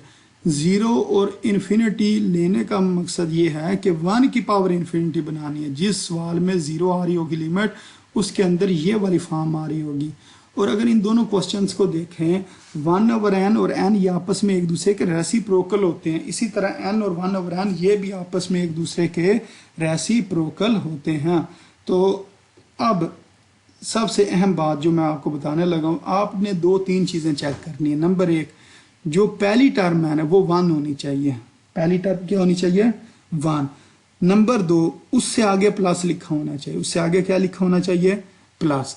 नंबर 3, ये जो टर्म होगी प्लस के बाद वाली, ये और पावर ये आपस में एक दूसरे के रेसिप्रोकल होनी चाहिए। ये 3 चीजें, नंबर 1 पहली टर्म 1 होनी चाहिए, नंबर 2 दूसरे नंबर पर प्लस लिखा होना चाहिए, नंबर 3 ये वाली टर्म और प्लस के बाद वाली टर्म और पावर आपस में एक दूसरे के रेसिप्रोकल हो। और फिर हम देख लेंगे सवाल में जो लिमिट दी होगी वो ठीक ही दी होगी, लिमिट 0 दी हुई या इन्फिनिटी दी हुई, ये 3 चीजें आपने अपनी मुकम्मल करनी है। 1 प्लस और प्लस से अगली टर्म और ऊपर वाली टर्म एक दूसरे के रेसिप्रोकल, तो उसको आपने ई के बराबर लिख देना है। एक और चीज, ई की पावर अगर प्लस इन्फिनिटी हो तो वो इन्फिनिटी के बराबर होता है, ई की पावर माइनस इन्फिनिटी हो तो वो किसके बराबर होता है, 0 के बराबर होता है। ये जो आखिरी क्वेश्चन होंगे ना इस एक्सरसाइज के आखिरी 2 क्वेश्चन, उनके अंदर ये चीज़ इस्तेमाल होनी है, यानी कि ई की पावर प्लस इन्फिनिटी इन्फिनिटी के बराबर होता है, और ई की पावर माइनस इन्फिनिटी वो 0 के बराबर होता है। और ई की पावर 0 किसके बराबर होता है, किसी चीज़ की भी पावर 0 हो वो 1 के बराबर होता है। उसके बाद ये मैंने वो सैंडविच थ्योरम लिखे जो आपने पिछले क्वेश्चन के अंदर सवाल यानी कि जिसकी वैल्यू पुट की हैं, और ये उससे अगला प्रूफ जो मैंने आपको समझाया था। तो मेन अभी फ़िलहाल ये वाले जो 3 पॉइंट्स दिए हुए हैं इनको ही हम इस्तेमाल करेंगे। अब हम क्वेश्चंस की तरफ आ जाते हैं। अब क्वेश्चन नंबर 4 कुछ इस तरह है कि आपने express each limit in term of E, ये जो लिमिट है इसको ई की फॉर्म में लिखें। देखें इस जगह पर 1 है, उसके बाद प्लस है, प्लस के बाद क्या 1 ओवर एन, तो 1 ओवर एन का रेसिप्रोकल क्या होगा, n ओवर 1, यानी कि n होगा, तो ऊपर क्या लिखा हुआ है 2n, तो इसकी हमने ये फॉर्म बनाई कि पहला 1 फिर प्लस 1 ओवर n, तो ऊपर भी n होना चाहिए। जो 2 था ना उसको ब्रैकेट लगाकर 2 को बाहर लिख दिया। अब ये अंदर वाली सारी चीज़ किसके बराबर हो जाएगी, ई के, और ऊपर जो ब्रैकेट के बाहर स्केयर है तो वो इसके ऊपर आ जाएगा, इसका जवाब आ जाएगा ई स्केयर। इससे अगले क्वेश्चन को अगर हम देखें तो इसमें लिखा है n/2, पावर कितनी लिखी हुई है n/2, तो सबसे पहले पावर 1, ये ब्रैकेट में 1, फिर प्लस 1 ओवर n, तो ऊपर क्या आना चाहिए n, तो ये n/2 लिखा हुआ है, तो n इधर लिख लो और 1/2 को बाहर लिख लो। अब ये वाली चीज किसके बराबर होगी, e के। अब e की पावर 1/2 हो गया, e की पावर 1/2 का स्क्वायर रूट e भी लिखा जा सकता है। इससे अगले क्वेश्चन में इधर लिखा 1, इधर लिखा माइनस, तो इस माइनस को क्या करेंगे, इस माइनस को प्लस बनाएंगे, क्योंकि दूसरी टर्म प्लस होनी चाहिए। तो ये जो इधर माइनस था वो n के साथ हमने लिख लिया, यानी कि ये जो माइनस है इस माइनस को n के साथ लिख लिया और इधर प्लस लिख लिया, क्योंकि प्लस माइनस माइनस ही होता है। अब ये 1 डिवाइडेड बाय माइनस n है, इसका रेसिप्रोकल क्या होगा, 1 डिवाइडेड बाय माइनस n का रेसिप्रोकल होगा माइनस n डिवाइडेड बाय 1, यानी कि माइनस n होगा। तो इसका रेसिप्रोकल में माइनस की कमी है, इधर क्या लिखा हुआ है n, तो इधर हमने क्या लिखना है माइनस n, तो माइनस इधर लिख लेंगे और एक -1 बाहर लिख लें, क्योंकि माइनस माइनस क्या हो जाता है, प्लस हो जाता है। तो ये फॉर्म बन गई, इस माइनस की जगह पर प्लस, इस माइनस को इस n के साथ लिख लिया 1/n, 1/n का रेसिप्रोकल होता है -n, तो इधर n लिख लिया, तो इधर तो -n लिख लिया, इधर तो n था, तो इसका मतलब इधर हम बाहर -1 लिखेंगे, ताकि इसको अगर हम सॉल्व करें तो ये चीज़ बननी चाहिए। तो इधर -1 लिखेंगे तो तब ये चीज़ बनेगी। तो इसका मतलब ये अंदर अब सारी चीज़ e के बराबर होगी, e की पावर -1, तो इसको 1/e भी लिखा जा सकता है। इससे ये एक शॉर्ट क्वेश्चन में अक्सर पूछ लेते हैं क्वेश्चन। इससे अगले क्वेश्चन के अंदर देखें, पहली टर्म 1, दूसरा प्लस और तीसरा नंबर है 1/3n। तो 1/3n का रेसिप्रोकल क्या होता है 3n, तो इधर तो n लिखा है, इसका मतलब 3 से मल्टीप्लाई, 3 से डिवाइड, तो इसकी हमें लिखना पड़ेगा 1/3 को ब्रैकेट के बाहर, क्योंकि 1/3 होगा तो वो इस 3 और ये 3 आपस में कैंसिल होकर ये फॉर्म बनती है, यानी कि इसको हम इस तरह लिख सकते हैं। अब ये बन गया e की पावर 1/3 हो गया। इससे अगला क्वेश्चन, इससे अगले क्वेश्चन में पहली टर्म 1, दूसरा प्लस, तीसरा लिखा है 4/n, लेकिन इधर क्या n, इसका मतलब 4 से मल्टीप्लाई, 4 से डिवाइड, तो ये बन जाएगी सारी चीज़ e और e की पावर 4। इससे अगला क्वेश्चन, ये भी पेपर में कई दफ़ा पूछा गया। अब उसके वजह अभी आपको पता चल जाएगी, 1 + 3x, अब ये लिखा हुआ है 2/x, तो इसको हम लिखेंगे 2 को बाहर लिख लिया और इसको लिख लिया 1/x। तो 3x का रेसिप्रोकल क्या होता है 1/3x, तो इसका मतलब 3 से मल्टीप्लाई और 3 से डिवाइड करेंगे, तो ये इसका रेसिप्रोकल ऊपर बन गया, 3x का रेसिप्रोकल 1/3x बन गया, और ऊपर क्या बन गया जी 6, तो ये सारी चीज़ e के बराबर हो जाएगी और इसकी पावर क्या बन जाएगी 6। अब देखें पिछले सवालों में लिमिट क्या थी इन्फिनिटी, इस सवाल में क्या है 0 है। तो वो मैंने आपको बताया कि आपने जो लिमिट लिखी होगी वही लिखी रहने देनी है। बस ये 3 चीज़ें आप अपनी इनको यानी कि सही कर लें, जो फॉर्म बनानी वो वाली फॉर्म बना लें, 1 प्लस और आगे प्लस की अगली टर्म और पावर एक दूसरे के रेसिप्रोकल, जो लिमिट लिखी होगी वो लिख दें। और इसको इन क्वेश्चन में लिमिट इन्फिनिटी थी, इसमें 0, उसकी वजह यही है कि 1 की पावर इन्फिनिटी बनानी होती है। तो इस तरह ये क्वेश्चन सॉल्व हो जाएगा, यानी कि इसके ऊपर ये दूसरे वाला वो फार्मूला वो लग रहा है, 1/n वाला नहीं लग रहा, बल्कि 1 + n वाला लग रहा है, या 1 + x आप कह लें n की जगह पे। अब इससे अगले क्वेश्चन को देखते हैं। ये लिखा हुआ है 1+, ये ठीक हो गया। ये लिखा है 2x², तो 2x² का रेसिप्रोकल क्या होता है 1/2x², तो इधर 1/x² लिखा है, इसको मतलब 2 से मल्टीप्लाई, 2 से डिवाइड, तो अब ये सारी चीज़ e बन जाएगी और e का स्क्वायर को हम इस तरह लिख सकते हैं। फिर इससे अगला क्वेश्चन में इधर लिखा 1 - 2h, तो इस माइनस को पहले प्लस में तब्दील करते, इधर प्लस लिखा तो माइनस किसके साथ आ जाएगा h के साथ, यानी कि -2h इसको लिख लेंगे। तो -2h का रेसिप्रोकल क्या होगा 1 डिवाइडेड बाय -2h, तो इधर तो h लिखा है, इसका मतलब -2 से मल्टीप्लाई, -2 से डिवाइड। अब ये चीज़ किसके बराबर हो गई e के और e की पावर -2 के। ये वाला क्वेश्चन ये भी पेपर में अक्सर पूछा जाता है। अच्छा, इसके अंदर 2-3 स्टेप है याद रखने वाले। नंबर 1, ये जो इसकी पावर है ना, ये x लिखी हुई है, अगर इसके नीचे जो टर्म है इसका हम रेसिप्रोकल ले लें, नीचे वाली टर्म ऊपर, ऊपर वाली टर्म को नीचे लिखेंगे तो पावर का साइन चेंज हो जाएगा। तो इसका हमने रेसिप्रोकल लिया, रेसिप्रोकल लेने से क्या हो गया, इसकी पावर पॉजिटिव से नेगेटिव में चेंज हो गई। अब उससे अगले स्टेप में क्या करेंगे, x को दोनों टर्म्स के नीचे डिवाइड कर देंगे। डिवाइड करने से एक प्लस बन जाएगा और एक 1/x बन जाएगा। एक +1 और एक 1/x बन जाएगा।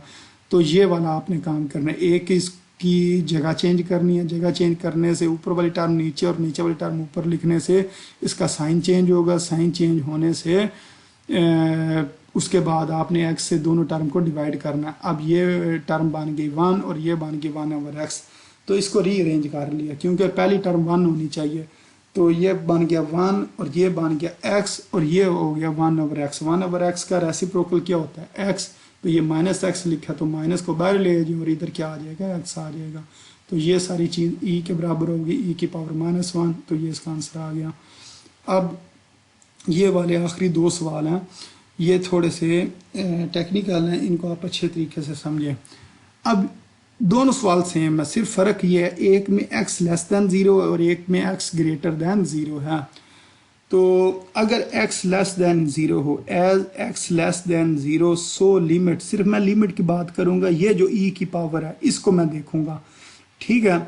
अगर x लेस दैन 0 है तो ये जो e की पावर में लिमिट यानी कि 1/x है, इसके ऊपर अगर मैं लिमिट लगाऊं तो वो -∞ आएगा। क्यों, 1 डिवाइडेड बाय x है। x अगर लेस दैन 0 है तो इस जगह पर हम 0 से कोई भी छोटी टर्म पुट करें तो वो नेगेटिव होगी। तो इसका मतलब 0 पुट करने से तो इन्फिनिटी आ जाता है और नेगेटिव टर्म पुट करने से माइनस आता है।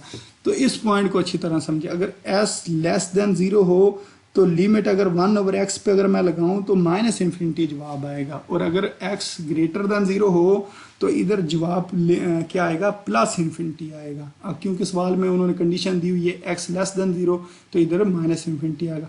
अब ये जो लिमिट है ऊपर वाली टर्म के साथ भी लगाएंगे, नीचे वाली टर्म के साथ भी लगाएंगे। जब ये लिमिट ऊपर पुट होगी ये 1/x की जगह पर, तो जवाब क्या आ जाएगा, e की पावर -∞, और नीचे भी -∞। और ये हमने पहले चीज पढ़ ली है कि e की पावर -∞ किसके बराबर होता है, 0 के। तो इधर और इधर 0 पुट कर देंगे, ऊपर -1 नीचे 1, तो इसका जवाब -1 आ जाएगा। e की पावर -∞ 0 और e की पावर +∞ के बराबर होती है। तो ये क्वेश्चन सॉल्व हो गया। इससे अगले क्वेश्चन को अगर देखें तो ये ∞/∞ फॉर्म ही है, यानी कि अगर हम लिमिट पुट करें तो ∞/∞ फॉर्म बनती है। अब हमने यही बात करना है, अगर x ग्रेटर देन 0 है तो अगर लिमिट ये 1/x में पुट करें तो जवाब क्या आ जाता है, +∞ आ जाता है। अब इस क्वेश्चन में e की पावर 1/x को कॉमन लेना पड़ेगा। अगर कॉमन नहीं लेंगे तो क्वेश्चन ज़रा मुश्किल हो जाएगा। तो आप क्या करें, e की पावर 1/x को ऊपर से और नीचे से कॉमन लें तो इस जगह पर 1 आ जाएगा, और इस जगह पर तो e की पावर 1/x है ही नहीं, तो 1/x e की पावर 1/x डिवाइडेड बाय में आ जाएगी। अगर कॉमन लें और उस जगह पर चीज़ मौजूद ना हो तो वो डिवाइडेड बाय में आ जाती है। तो अब ऊपर वाली टर्म से भी आपने कॉमन ले लिया, नीचे वाली टर्म से भी कॉमन ले लिया। इस कॉमन लेने से ये होगा, ये दोनों आपस में कट जाएंगी, और फिर e की पावर 1/x को जब ऊपर लेके आएंगे e की पावर -1/x बन जाएगा। तो ये जब ये e की पावर माइनस में बनेगी तो अब हम लिमिट पुट करेंगे तो ये बनेगा e की पावर -∞, और हमें यह पता है e की पावर -∞ किसके बराबर होता है, 0 के बराबर होता है। यानी कि इसको कॉमन लेने की वजह यही थी कि हमारे पास e की पावर -∞ बने और हम 0 पुट कर सकें। इस जगह पर हम अगर करते तो ये इन्फिनिटी बन जाना था। तो इस तरह से सवाल दोबारा इन्फिनिटी फॉर्म में आ जाना था। कॉमन लेने से क्या हुआ, पहले वो डिवाइड में गई, डिवाइड के बाद जब टर्म को ऊपर लेके आएंगे तो e की पावर -∞ वाली फॉर्म बन जाती है। तो इस क्वेश्चन के अंदर हमने यही काम किया कि इसका कॉमन लेना, और इससे पिछले क्वेश्चन में हमने कॉमन नहीं लेना। जिसमें x लेस देन 0 है उसके अंदर तो डायरेक्ट 2-3 स्टेप में क्वेश्चन हल हो जाएगा, लेकिन जिसमें x ग्रेटर देन 0 है उसके अंदर आपने पहले e की पावर 1/x को कॉमन लेना है। कॉमन लेने के बाद e की पावर -∞ वाली फॉर्म बनाकर उसको पुट कर देना। और यही वो फार्मूले हैं जो हमने इस्तेमाल किए, और आखिरी 2 सवालों में ये वाला फार्मूला इस्तेमाल हुआ।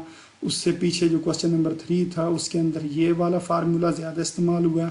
एक दो सवालों में ये वाला फार्मूला इस्तेमाल हुआ। ये लिमिट के थ्योरम्स जो जब हमने ये टॉपिक शुरू किया था एक्सरसाइज नंबर 1.3 उसके शुरू के अंदर में ये वाले मैंने आपको बता दिए थे। उसके बाद ये लिमिट के कुछ और भी हैं फार्मूले हैं, यानी कि ये प्रूव हैं, यानी कि अगर इस तरह लिखा हो तो इसका ये जवाब है, इसको भी आपने चेक कर लेना। बाकी इसके अलावा ये वाला प्रूव भी मैंने आपको समझा दिया। उसके अलावा एक ये भी प्रूव इस एक्सरसाइज से पहले लिखा हुआ है, इसको सॉल्व करना। इस क्वेश्चन के अंदर भी आपने क्या करना, जो ऊपर वाली टर्म है उसके साथ रैशनलाइज कर लें। ऊपर ए स्केयर माइनस बी स्केयर वाला फार्मूला बन जाएगा, फिर ये आपस में रकमें कट जाएंगी। ऊपर एक्स बचेगा और एक नीचे एक्स होगा, ये आपस में कट जाएंगे और बाद में लिमिट पुट कर देंगे। उसके बाद एग्जाम्पल नंबर 1 है, ये पेज नंबर 20 के ऊपर है। इसको भी आपने क्या करना है, नीचे वाली टर्म में से एक्स कॉमन ले लें और ये बन जाएगा एक्स इंटू एक्स माइनस 1 और ऊपर ए स्केयर माइनस बी स्केयर का फार्मूला लगाएं। आपस में जो चीज़ें कैंसिल होती हैं कैंसिल कर दें, फिर लिमिट पुट कर दें, कोई मुश्किल नहीं है। इसी तरह का एक सवाल एक्सरसाइज में भी है, तो जिसके ऊपर हमने स्केयर रूट और स्केयर लिख कर फार्मूला लगाया था। सेम उसी तरह इसके ऊपर आप स्केयर रूट और स्केयर अपने पास से लिखेंगे और फिर आपने ए स्केयर माइनस बी स्केयर वाला फार्मूला लगाकर इसको आपस में कैंसिल कर दें और जो चीज़ बचे उसके अंदर लिमिट पुट कर दें। ठीक है, ये वाला भी सवाल पेपर में पूछा गया है। इससे अगर अगला क्वेश्चन देखें, इसके अंदर हमने क्या करना है, ऊपर वाली टर्म को भी एक्स क्यूब से डिवाइड करना और नीचे वाली भी टर्म को एक्स क्यूब से डिवाइड करना है। एक्स क्यूब से डिवाइड करने से होगा कुछ इस तरह के, इधर तो 5x आ जाएगा और नीचे -3 आ जाएगा। अब जब लिमिट पुट करेंगे तो हमारे पास कुछ इस तरह फॉर्म बनेगी। ये पहली टर्म के साथ इन्फिनिटी, बाकी सारी टर्म अगर डिवाइडेड बाय में इन्फिनिटी आ रहा हो ना तो वो ज़ीरो हो जाती है। उसकी वजह इन्फिनिटी का मतलब होता है 1/0। 1/0 वो ज़ीरो जब ऊपर वाले टर्म यानी कि इधर 10 से मल्टीप्लाई होगा तो सारी टर्म को ज़ीरो कर देगा। तो इन्फिनिटी डिवाइडेड बाय -3 आंसर आएगा। और इन्फिनिटी अगर हो उसके साथ कोई चीज़ मल्टीप्लाई डिवाइड हो रही हो प्लस माइनस हो रही तो वो इन्फिनिटी ही जवाब होता है। इससे अगला सवाल, ये भी इंतहाई अहम सवाल है, ये भी पेपर में पूछा जाता है। इसके अंदर दो क्वेश्चन एक तरह के हैं, एक में इन्फिनिटी के साथ माइनस लिखा हुआ और एक में इन्फिनिटी के साथ प्लस लिखा हुआ। तो जिस क्वेश्चन में इन्फिनिटी के साथ माइनस लिखा होगा वहाँ पे आपने -x से डिवाइड करना, और जिस क्वेश्चन में इन्फिनिटी के साथ प्लस लिखा होगा वहाँ पर आपने +x से डिवाइड करना है। एक बात याद रखनी है कि अगर ये माइनस लिखा हो तो ऊपर तो हम -x से डिवाइड करेंगे, लेकिन स्क्वायर रूट के अंदर हमने x स्क्वायर से ही डिवाइड करना होता है। क्यों? उसकी वजह यह है कि जब ये वाला माइनस इस स्क्वायर रूट के अंदर आता है ना तो -x का स्क्वायर करें तो वो x स्क्वायर ही होता है। -x का स्क्वायर करें तो वो किसके बराबर होता है? x स्क्वायर के। ये नहीं करना, नीचे आप -x स्क्वायर से डिवाइड कर दें। स्क्वायर रूट के अंदर x स्क्वायर से डिवाइड करना है और उससे बाहर स्क्वायर रूट से बाहर जो टर्म होगी उसको आपने किससे डिवाइड करना? -x से। स्क्वायर रूट के बाहर ये जो टर्म लिखी हुई हैं इनको आप -x से डिवाइड करें और स्क्वायर रूट के अंदर जो टर्म्स हैं उनको आपने x स्क्वायर से डिवाइड करना है। उसकी वजह -x का स्क्वायर x स्क्वायर ही होता है, तो जब वो स्क्वायर रूट के अंदर आएगा तो x स्क्वायर से डिवाइड होगा। अब ये क्वेश्चन देखें, इस क्वेश्चन में हमने क्या किया, ये जो ऊपर वाली दोनों टर्म है इनको -x से डिवाइड किया और स्क्वायर रूट के अंदर वाली टर्म को x स्क्वायर से डिवाइड कर लिया। अब ये आपस में कैंसिल हो जाएंगी और ये हमारे पास कुछ आंसर आएगा। अब हम जब इसमें लिमिट पुट करेंगे ये भी 0 हो जाएगी, ये भी 0 हो जाएगी। 3 डिवाइडेड बाई स्क्वायर रूट 4 आएगा। स्क्वायर रूट 4 2 के बराबर होता है। अब जिस तरह मैं भी आपको बता रहा था कि एक और क्वेश्चन है सेम, लेकिन इस जगह पर क्या है? Plus infinity. तो ऊपर हम x से डिवाइड करेंगे और स्क्वायर रूट के अंदर x स्क्वायर से डिवाइड कर देंगे, यानी कि इधर हमने x से डिवाइड किया, नीचे x स्क्वायर से डिवाइड कर दिया। दोनों क्वेश्चन के अंदर हमने स्क्वायर रूट के अंदर x स्क्वायर से डिवाइड करना, लेकिन चेंजिंग सिर्फ इस जगह पर आती है। अगर -इन्फिनिटी हो तो -x से और अगर प्लस इन्फिनिटी हो तो +x से डिवाइड करना। बाकी सेम काम वही है कि डिवाइड करने के बाद जब लिमिट पुट करेंगे तो 0 0 हो जाएगा और इसका जवाब -3/2 आ जाएगा। इससे अगला क्वेश्चन यानी कि एग्जाम्पल नंबर 5 को अगर हम देखें तो वो भी सेम उसी तरह ही है जिस तरह के हमने वो लास्ट वाले क्वेश्चन किए थे। अब ये 1 है, ये प्लस है, ये 3/n है। 3/n का रेसिप्रोकल होगा n/3। तो n/3 ये किस तरह बन सकता है? ऊपर तो 2n लिखा हुआ है, 2n किसके बराबर होता है? 6n डिवाइडेड बाई 3 के। 6n डिवाइडेड बाई 3 के, तो 6 ऊपर चला जाएगा और 3 इधर आ जाएगा। इसका एक और भी काम हो सकता था, इस 2 को पहले बाहर निकालो, इस 2 को पहले बाहर निकाल लिया जाए तो इधर n बच जाएगा। फिर 3 से मल्टीप्लाई और 3 से डिवाइड करेंगे तो इधर 3 हो जाएगा और ऊपर आ जाएगा 2 × 3, वो 6 बन जाएगा। इस तरह लिख लें, या 2n को हम लिख सकते हैं 6n डिवाइडेड बाई 3, तो उसका 6 बाहर आ जाएगा। तो दूसरा तरीका है मेरे ख्याल में ज़्यादा आसान है, पहले 2 को बाहर निकालो, फिर 3 से मल्टीप्लाई और डिवाइड कर लो, तो ये वाली चीज़ फिर e हो जाएगी और e की पावर 6। इससे अगले क्वेश्चन को अगर हम देखें, 1 + 2h लिखा हुआ, तो ये 1 है, ये 2h है, और 2h का रेसिप्रोकल 1/2h होगा, तो ये तो फॉर्म बन गई। लेकिन इधर हमारे पास 2 की कमी है, तो 2 से मल्टीप्लाई डिवाइड कर लेंगे, ये बन जाएगा e की पावर 2। इससे अगला क्वेश्चन ये लिखा हुआ है 7 थीटा डिवाइडेड बाय थीटा। जिस तरह क्वेश्चन में था 7x, इसमें 7 थीटा। ये MCQs के अंदर पूछा गया था, पेपर्स के अंदर। तो इसके अंदर भी हम 7 से मल्टीप्लाई डिवाइड करेंगे, इधर सैंडविच थ्योरम लग जाएगा। क्यों?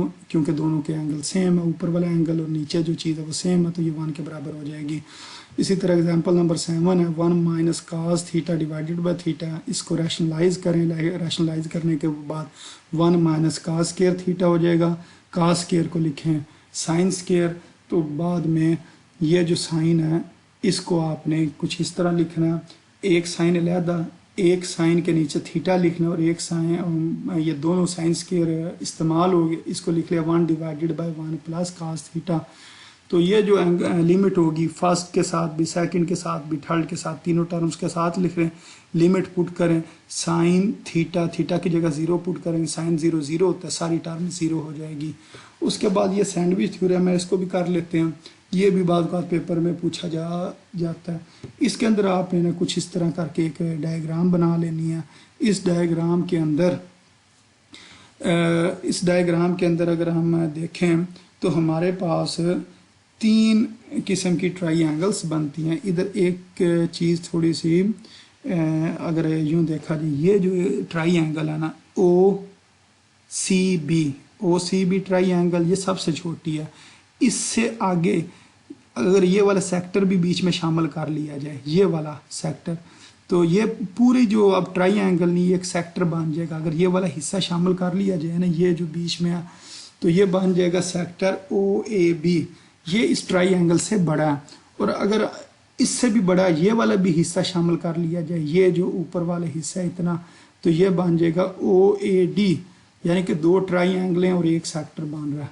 सबसे पहले एक ट्राइंगल OCB, उसके बाद ये वाला हिस्सा बीच में शामिल करें तो OAB एक सेक्टर बन गया। अगर ये वाला हिस्सा शामिल कर लें तो ये OAD, ये ट्राइंगल बन गए। तो यही हमने 3 चीज़ें लेनी है कि ये वाला जो एरिया है ये स्मॉलर है, और उससे जो बड़ी चीज़ है ये सेक्टर है, और उससे बड़ी ये वाली है, यानी कि सबसे बड़ा ये उससे छोटा, ये उससे छोटा एरिया है। इस एरिया के या फार्मूले के ज़रिए इसका एरिया फाइंड करना, और फिर आपने लगा देना है। सबसे पहले हम कहेंगे सबसे छोटा एरिया ये ट्राइंगल OAB का, फिर सेक्टर का, फिर यानी कि फिर उससे बड़ा सेक्टर है, और उससे बड़ा ट्राइंगल OAD है। ये तीनों के एरिया निकालने। मसलन अगर हम बात करें इस पहली ट्राइंगल के एरिया की, ठीक है, इसके अंदर एक थोड़ी सी और आपने चेंजिंग करनी है। इस जगह पर ना एक और लाइन लगानी है, B से A की तरफ एक और आपने लाइन लगा लेनी है, इस तरह सीधी लाइन। तो आपकी डायग्राम कुछ इस तरह की बन जाएगी। ये ट्राइंगल है OAB, इसका एरिया लेना है। इस जगह पर थोड़ी सी एक मिस्टेक है, वो मिस्टेक क्या है कि आपने इस जगह पर एक लाइन लगानी है, फिर ये डायग्राम ठीक हो जाएगी। तो ये एरिया क्या होगा, इसकी बेस मल्टीप्लाई इसकी हाइट। तो इसकी बेस तो हमें पता है वो R के बराबर है, और R किसके बराबर है, 1 के बराबर है। तो सिर्फ हमें अब मसला ये है इसकी हाइट मालूम करनी है। हाइट मालूम करने के लिए अब ये वाले ट्राइंगल लेंगे, छोटी वाले, इसके ऊपर साइन का फार्मूला लगाएं। साइन का फार्मूला लगाने से हमारे पास ये जो बी सी है ये किसके बराबर आ जाएगा, साइन थीटा के बराबर आ जाएगा। और उसको जब इस फार्मूले में पुट करेंगे तो ये आ जाएगा साइन थीटा डिवाइडेड बाय 2 के। फिर इससे आगे सेक्टर है, सेक्टर का हमें पता कि फार्मूला क्या होता है एरिया का, 1/2 आर स्क्वायर थीटा। और इससे आगे ये बड़ी वाली ट्राइंगल है, इसके ऊपर हम tan का फार्मूला लगाएंगे। हमें पता है इसका एरिया क्या, बेस इंटू हाइट। बेस तो इसकी r है और r बराबर 1 है, और इसकी हाइट किसके बराबर है, AD के बराबर है। तो इसके ऊपर tan थीटा लगा लेंगे क्योंकि परपेंडिकुलर ओवर बेस लिया जाता है। तो इसके हमारे पास आ जाएगा tan थीटा डिवाइडेड बाय 2 आ जाएगा जवाब। अब हमने इन तीनों वैल्यूज जो हमने निकाली हुई हैं इनके जवाब इधर लगाएंगे। तो उसके बाद साइन स्क्वायर थीटा बाय 2 से सबको डिवाइड कर देंगे, तो हमारे पास ये चीज़ आएगी 1 less than theta divided by sine theta less than 1 divided by cos theta. अब इसके अगर हम ये साइन को चेंज करें तो ये रेसिप्रोकल की फॉर्म में आ जाएगा, यानी कि साइन थीटा ऊपर थीटा नीचे, कास थीटा ऊपर 1 नीचे। तो अब ये वाला साइन क्या हो जाता है, चेंज हो जाता है। इसको हम यूं भी लिख सकते हैं और इस तरह भी लिख सकते हैं कि कास को अगर मैं इस साइड पे लिखूं और इसको इस साइड पे लिखूं तो दोबारा साइन वो पहली वाली फॉर्म में आ जाएंगे। यानी कि एक बार आपने रेसिप्रोकल लेना है, रेसिप्रोकल लेने के बाद कास को राइट से लेफ्ट साइड पे लिख देना और लेफ्ट साइड वाले को राइट साइड पे लिख देना। अब हमें पता अगर थीटा अप्रोचेस टू 0 हो तो कास थीटा किसको अप्रोच करेगा, 1 को। अब हमने लिमिट ले लेनी है, थीटा अप्रोचेस टू 0। तो अब इधर भी 1 आ गया, इधर भी 1 आ गया। तो ये जो चीज़ है ये सैंडविच होगी। अगर कोई ऐसी चीज़ जिसके शुरू में भी 1 हो और बाद में भी 1 हो, उसके ग्रेटर देन और लेस देन, तो वो चीज़ किसके बराबर होती है, 1 के बराबर होती है। तो ये जो है हमने बताया कि अब इधर एक और चीज़ है, यानी कि ये साथ लिखी हुई है, ये थीटा कितना होना चाहिए, 0 से π/2 तक के दरमियान होना चाहिए। यानी कि ये जो हम डायग्राम बना रहे हैं ना, ये जो थीटा ये 0 से लेकर π/2 के दरमियान होगा, तो तब ये हमारे पास रिजल्ट आएंगे, यानी कि sine theta divided by theta is equal to 1। लेकिन साथ ये भी कह रहे हैं अगर ये -π/2 से 0 तक हो, यानी कि वो जो चौथा क्वाड्रेंट उसके अंदर भी अगर हम डायग्राम बनाए सेम यही रिजल्ट आते हैं। इसको कहते हैं सैंडविच थ्योरम। तो अगर समझ आपको नहीं भी आई है तो परेशान होने की ज़रूरत नहीं, इसका आप डाउनलोड करें। डाउनलोड करने के बाद इसका प्रिंट लें और प्रिंट ले के इसको आप खुद सॉल्व करें। ठीक है, जिस टाइम आप इन क्वेश्चंस को खुद सॉल्व करेंगे तो आपको मैक्सिमम इसकी समझ आ जाएगी। 2-3 बार करेंगे तो आपको इसकी मुकम्मल तौर पर समझ आ जाएगी। तो एक एग्जांपल हमारी रहती थी, वो भी हम कर लेते हैं। एग्जांपल नंबर 3, यानी कि एग्जांपल नंबर 3 ऊपर मिस हो गई थी, वो बाद में मैंने लिखी है। अब इस क्वेश्चन के अंदर हमने क्या करना है कि ऊपर वाली टर्म और नीचे वाली टर्म को -x⁵ से डिवाइड करना है। क्यों माइनस से करना है, क्योंकि ये लिमिट के साथ क्या लिखा हुआ है, माइनस। तो इसका मतलब इधर हम लिखेंगे माइनस और इसको हम डिवाइड करेंगे x⁵ से। ये नीचे जो टर्म है मैक्सिमम कितनी टर्म है, x⁵, तो बजाय x⁵ से डिवाइड करने के -x⁵ से डिवाइड करेंगे और बाद में लिमिट पुट कर देंगे। लिमिट पुट करने से हमारे पास ये चीज़ आ जाएगी 0/-3, वो किसके बराबर होता है, e के बराबर होता है। उसके बाद ये प्रूव है इसके कुछ कि ये e के बराबर क्यों है। आपने बाइनोमियल थ्योरम लगा देना है इसके ऊपर। ये मसलन 1 + x⁴n हो तो वो जिस तरह फार्मूला था ना binomial theorem, 1 + nx + n × n - 1 × x², इसी तरह n × n - 1 n - 2 divided by 3 का फैक्टोरियल × x³। ये आपने इसके ऊपर बाइनोमियल थ्योरम लगा देना। बाइनोमियल थ्योरम लगाने के बाद आपने क्या करना है, ये वाला n इस n से कैंसिल हो जाएगा, इधर 1 आ जाएगा। और इसी तरह ये 1/n होल का स्क्वायर है, इसका मतलब n को 2 बार लिख लेंगे। n को कितनी बार लिखेंगे, 2 बार लिखेंगे। एक n इस n से कैंसिल हो गया। बाद में ये जो n है इसको दोबारा कॉमन लेना, इस n को कॉमन लेंगे, इधर 1 आ जाएगा और इधर बन जाएगा 1/n, 1 डिवाइडेड 1 - 1/n। वो जो नीचे n एक बचा हुआ है ना, अब वो दोबारा इस n को कैंसिल कर देगा, तो हमारे पास इस तरह आ जाएगी। इसी तरह ये n का क्यूब है, 1 डिवाइडेड बाय n का क्यूब है, 3 बार n लिखेंगे, 2 n कैंसिल हो जाएंगे, बल्कि एक एन पहले एक एन से कैंसिल करें। ये जो एन है इस एन में से एक एन n-1 में से n को कॉमन लेंगे, एक उसके साथ कैंसिल कर देंगे, और एक ये जो दूसरी टर्म है n-2 इसमें से n कॉमन लेंगे और एक n इसके साथ कैंसिल हो जाएगा और ये कुछ इस तरह से फॉर्म बन जाएगी।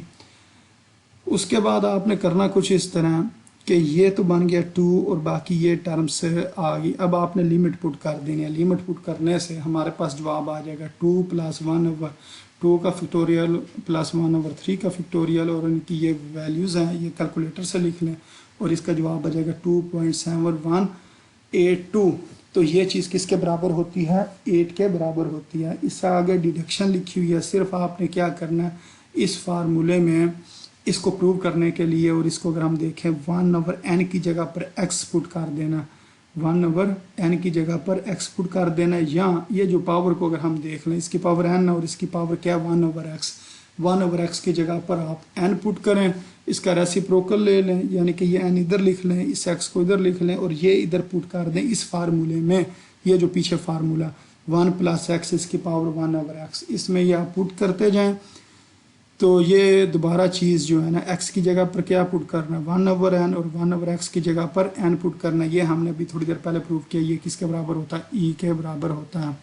उसके बाद एक ये प्रूव है, इसको कर लेते हैं, फिर उम्मीद हमारी ये एक्सरसाइज बिल्कुल मुकम्मल हो जाएगी। ये जो ऊपर वाली चीज़ है इसको y के बराबर रख लिया, वहाँ a की पावर x - 1 को y के बराबर रखा। ये जो -1 है दूसरी साइड पर आकर +1 हो जाएगा, और उसके बाद ये a की पावर x × 1 + y लिखा हुआ है। इसको अगर हम log की फॉर्म में लिखें तो x नीचे आ जाएगा और ये जो a होता है ये log के साथ चला जाता है। यानी कि अगर ये है एक्सपोनेंशियल फॉर्म और ये log वाली फॉर्म है, तो अगर log वाली फॉर्म बनानी हो तो x a की जगह पे आ जाएगा और a किधर आ जाएगा, दूसरी साइड पर log लिख कर उसके नीचे आ जाएगा। अब हमने क्या करना है, ये तो चीज़ यानी कि अब इसको हम इस तरह करते हैं कि हम कहते हैं जी a की पावर x - 1, इसको हमने अगर y के बराबर, अब हमने लिमिट भी तो चेंज करनी है क्योंकि पहले हमारे पास जो लिमिट थी वो x के हिसाब से थी क्योंकि सवाल x में था। अब हम सवाल को y में चेंज कर रहे हैं तो लिमिट को भी y में चेंज करेंगे। अगर x अप्रोचेस टू 0 हो, अगर x अप्रोचेस टू 0, मसलन ये जो चीज़ आपने लेट की हुई है, अगर x की जगह पर 0 पुट करें तो a की पावर 0 1 हो गया, 1 - 1 0, तो y किसको अप्रोच कर जाएगा? 0 को। अगर x अप्रोचेस टू 0 है तो y भी अप्रोचेस टू 0 होगा। यह अब हमने लिमिट भी चेंज कर ली। अब ऊपर वाली की जगह पर y और नीचे वाली जगह पर x की वैल्यू, और इधर x अप्रोचेस टू 0, इधर y अप्रोचेस टू 0। ये सवाल x से y के अंदर कन्वर्ट हो गया। अब ये जो y है इसको नीचे लेके आएंगे तो 1 / y हो जाएगा। ये ऊपर चीज़ है ना, इसको अगर हम इधर लेके आए तो डिवाइडेड बाय के नीचे इसको लिखेंगे 1 / ये ऊपर वाली टर्म ये लिख लेंगे। अब ये log का कानून ये कहता है अगर पावर शुरू यानी कि कोई चीज़ शुरू में लिखी हो तो उसको हम पावर में लिख सकते हैं। जिस तरह पावर वाली चीज़ को log के शुरू में लिखते हैं, इसी तरह log के शुरू में कोई चीज़ लिखी हो तो उसको हम पावर के यानी कि log से आगे जो रकम उसकी पावर में लिख सकते हैं। इसको पावर में लिख लिया। अब उसके बाद लिमिट जो है ये log अगर बाहर ले जाएं और ये लिमिट इस टर्म के साथ आए तो ये बन गया 1, आगे प्लस, और ये दोनों आपस में एक दूसरे के क्या हैं? रेसिप्रोकल हैं। तो ये तो सारी चीज़ बन गई e। अब 1 / log में जो चीज़ होती है अगर इसको ऊपर लेके आए तो ये वाली दोनों चीज़ें आपस में चेंज हो जाती हैं। अब इसके ऊपर a और नीचे, ऊपर e और नीचे a है। जब ये 1 / को ख़त्म करेंगे तो a ऊपर आ जाएगा और e नीचे आ जाएगा। इसी तरह एक और क्वेश्चन है, उसके अंदर सिर्फ फ़र्क ये है, पहले इसको पिछले क्वेश्चन में इस e की जगह पर a लिखा हुआ था, इधर a की जगह पर e लिखा हुआ। तो सिर्फ हमने रिप्लेस कर देना है। जो पिछले जो हमने प्रूव किया इसका जवाब ये है ना, इसका जवाब के अंदर हम कहते हैं जी अगर हम a की जगह पर e पुट कर लें, a की जगह पर e पुट कर लें तो इन दोनों जगह पर e आ जाएगा। e आने की वजह से अगर ये दोनों चीज़ें सेम हो तो आंसर क्या होता है? 1 होता है। तो ये हमारी एक्सरसाइज नंबर 1.3 जो थोड़ी सी लंबी एक्सरसाइज थी वो कंप्लीट हो गई है। तो इन जो ये नोट्स हैं ये आप इस नंबर पर मुझे व्हाट्सएप करके मेरे से मंगवा सकते हैं। फ्री ऑफ कास्ट, ये मैं आपको सेंड कर दूंगा। फिर आप इसका प्रिंट निकाल के इसकी खुद प्रैक्टिस करें। ठीक है, अपनी दुआओं में याद रखें। अस्सलाम वालेकुम वरहमतुल्लाहि वबरकातुहू।